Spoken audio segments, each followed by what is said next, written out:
Sound take 7 action. आपने जो कहा कि आंधी आए, मैं बिल्कुल इस चीज को मैं मानता हूँ। आंधी जब भी आती है, भाजपा की आंधी आए, वो लोगों को बर्बाद ही करती है, घरों को तोड़ती है, गांवों को नष्ट करती है। तो आंधी है, भाजपा की आंधी है, इसलिए नष्ट हो चुके रोजगार नहीं मिलते, नष्ट हो चुके रोजगार के अवसर। ये बड़ी अच्छी बात कही आप। बिल्कुल आंधी आई, इसलिए कम्युनल हेट्रेड फैल गया है, भाई भाई से लड़ रहा है। बिल्कुल आंधी आई, इसलिए बलात्कारियों को छोड़ा जाता है, संस्कारी बोलते हैं, राम रहीम को परोल पर ज्यादा रहते हैं, वो बाहर और जेल के अंदर कम रहते हैं। बिल्कुल आंधी आई, और इस आंधी से लोगों को बचाने के लिए एक न्याय यात्रा चल रही है। हाँ, आप जानते हैं कि आंधी से डरकर कुछ लोग जो है वो शेल्टर ले रहे हैं, वो भाग रहे हैं, वो छोड़ रहे हैं, वो उनकी व्यक्तिगत राय, उन पर मैं कोई टिप्पणी नहीं करूंगा। लेकिन जहां तक सवाल है अखिलेश यादव जी और राहुल गांधी जी का, ये गठबंधन था, है, रहेगा। जो पीडीए की बात माननीय अखिलेश यादव जी कर रहे हैं, उसी की बात राहुल गांधी जी कर रहे हैं, और यही इंडिया है। इंडिया का मतलब है पीडीए, गरीबों को नौकरी दिलाना, युवाओं को नौकरी दिलाना, महिलाओं को हक दिलाना। और इसके बुनियाद पर, इस एजेंडा के बुनियाद पर आप देखेंगे उत्तर प्रदेश में चौंकाने वाले रिजल्ट्स आएंगे और सारे देश के अंदर चौंकाने वाले रिजल्ट्स आएंगे। जो एक नैरेटिव मिल रहा है 370 भाजपा पार करने वाली है, वो भाजपा बिल्कुल पार नहीं करेगी। भाजपा स्ट्रगल करेगी, और जो विपक्ष की पार्टी है इंडिया अलायंस, वे बहुत अच्छा परफॉर्मेंस करेगी 2024 के चुनाव। सही पकड़े हैं। देखिए, धन्यवाद। आज सबसे बड़ी खबर थी, मुझे लगता था आप उस पे बात करेंगी कि सुप्रीम कोर्ट के अंदर में किस तरह से चंडीगढ़ के रिटर्निंग ऑफिसर ने कबूल किया कि हमने क्रॉस किया था, और सुप्रीम कोर्ट ने उस पर केस चलाने के लिए कहा। अब आप बताइए सुधांशु जी, ये लोकतंत्र है कि आप सुप्रीम कोर्ट को भी नहीं मानेंगे? तो बता दीजिएगा। ये बिक गई है गवर्नमेंट, अब गवर्नमेंट में कुछ नहीं है, आपकी नीति होती। दूसरी, आपने कहा राजतंत्र, बिल्कुल सही कह रहे हैं कि आज के दिन में राजतंत्र ही चल रहा है। सिंधिया जी की पूरी फैमिली राजतंत्र तो कर रही है, आज आपके साथ है और आपके साथ राज्य कर रही है। अशोक चौहान साहब के पिताजी भी चीफ मिनिस्टर थे, अशोक चौहान जी भी आपके राज्यसभा में आ गए, तो राजतंत्र तो है ही। अनुराग ठाकुर के पिताजी भी चीफ मिनिस्टर थे, वो भी आज कैबिनेट मिनिस्टर है। राजतंत्र तो चल ही रहा है। राजनाथ सिंह जी की फैमिली देख लिए, कल्याण सिंह जी मुख्यमंत्री थे, उनके बेटा, उनके पोता मंत्री हैं, बेटा एमपी है, राजतंत्री तो है। तुम्हें शर्म है? कुछ शर्म आया है? एनसीपी के साथ आपकी सरकार है, अजीत पवार जी राजतंत्र से ये तो आ रहे हैं, बिल्कुल सही कर रहे हैं। शिंदे साहब भी राजतंत्र में हैं।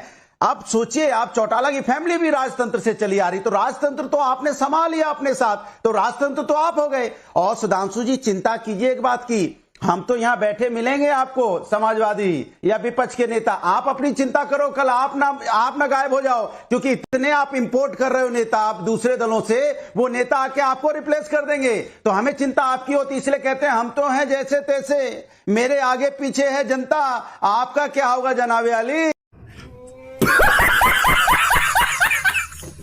आप कहां जाएंगे? क्योंकि यहां तो कब्जा कर लेगी आके विपक्ष के लोग भारतीय जनता पार्टी में, तो भारतीय जनता पार्टी खत्म, फिर तो विपक्ष का राज हो जाएगा। तो आप अपनी चिंता कीजिए।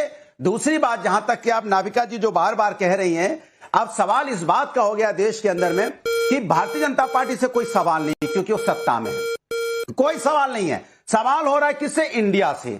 इंडिया छींक ले रही है तो सवाल हो रहा है। भारतीय जनता पार्टी आदर्श घोटाले के अशोक चौहान को अपने साथ लेके आ गई, कोई सवाल नहीं। यही आदर्श घोटाले को आप क्या कहते थे कि आपने शहीदों के लोगों का मकान मार दिया, यही चिल्ला चिल्ला के बोला जाता था ना अशोक चौहान जी के बारे में। और आपके लीडर बोलते थे लीडर नहीं है डीलर है। अब डीलर आ गए आपके पास, शहीदों का मकान मारने वाले हो गए आपके पास। यही तो आरोप आप लगाते थे ना।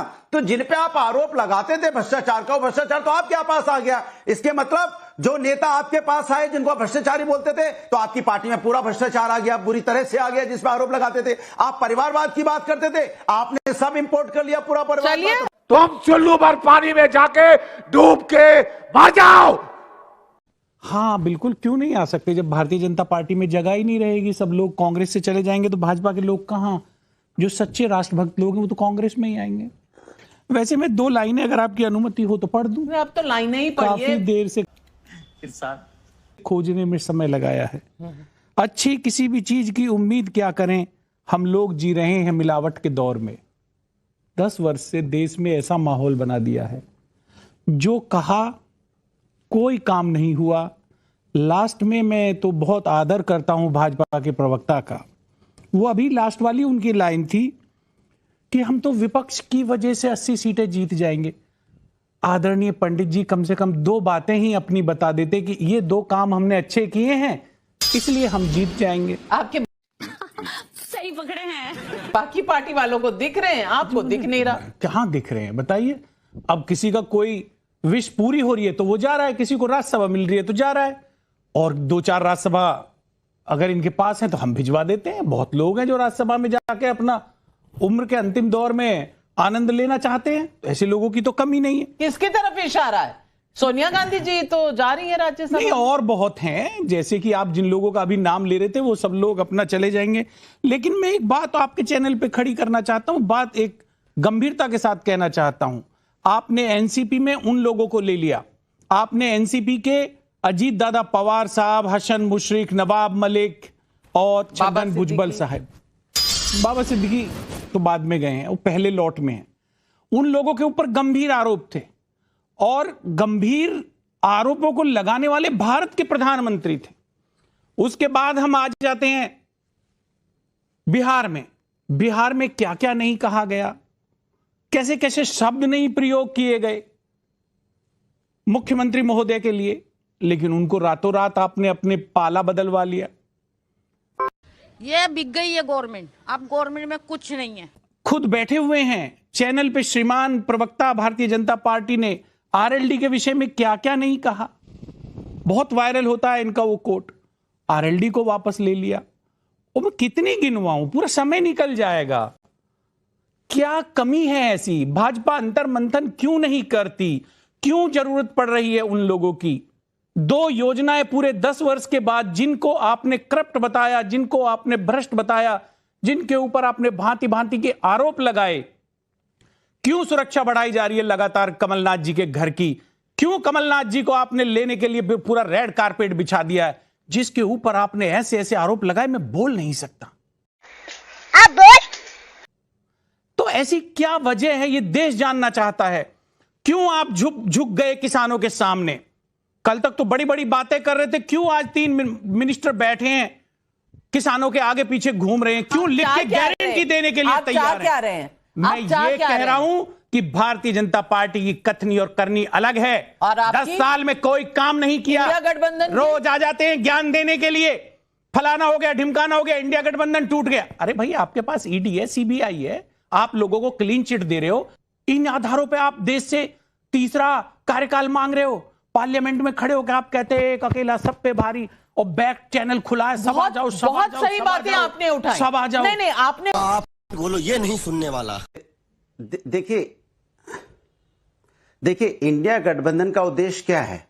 इंडिया गठबंधन का उद्देश्य है कि देश के अंदर में जो भारतीय जनता पार्टी की तानाशाही चल रही है, जो सरकार है, जो लोकतंत्र में कम विश्वास रखती है, जो देश के असली मुद्दों पे चर्चा नहीं करना चाहती है, उस सरकार को देश से हटाना। यही तो हमारा मकसद है ना। यही राष्ट्र के मुद्दों पर हम एक साथ आए हैं। तो ये बड़ी अच्छी बात कही आप बता दीजिए कौन ऐसा, क्या ममता जी ने बोला कि हम इंडिया गठबंधन में नहीं है, या हम इन मुद्दों पे सहमत नहीं है, या हम कह रहे हैं कि हम इन मुद्दों पे जो राष्ट्र के असली मुद्दे उस पे हम सहमत नहीं है? अरे हमने यही बोला है और हमारी मानना यही है, जो जहां मजबूत है मजबूती से लड़के भारतीय जनता पार्टी को हराएगा, ये तय है। इसके लिए कहीं कोई दिक्कत नहीं है। भारतीय जनता पार्टी को दिक्कत इस बात की हो रही है क्योंकि भारतीय जनता पार्टी को हार का डर सता रहा है, इसलिए दौड़ दौड़ के जा रहे हैं। भैया आप भी आ जाओ, जल्दी आओ, भैया आप भी आओ, हम बहुत परेशान हैं, हम जीत नहीं पाएंगे भैया।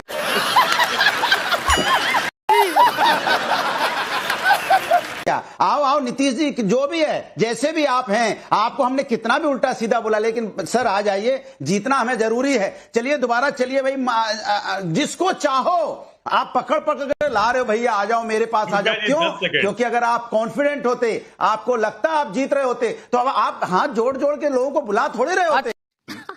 सही पकड़े हैं मेरे भाई।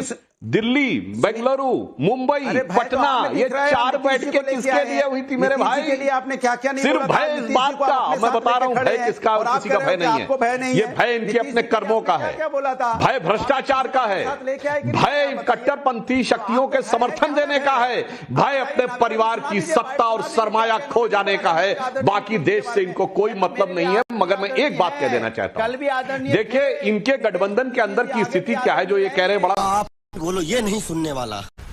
सुधांशु जी ने कहा कि राहुल गांधी जी, सुधांशु जी ने कहा कि राहुल गांधी जी जो है वो अमेठी से चले गए। आज ही राहुल गांधी जी अमेठी में है। इनफैक्ट कुछ समय पहले उन्होंने स्पीच भी दी। मैं आपसे उसका उत्तर दे रहा हूं, मुझे प्लीज, बहुत समय के बाद मौका मिला।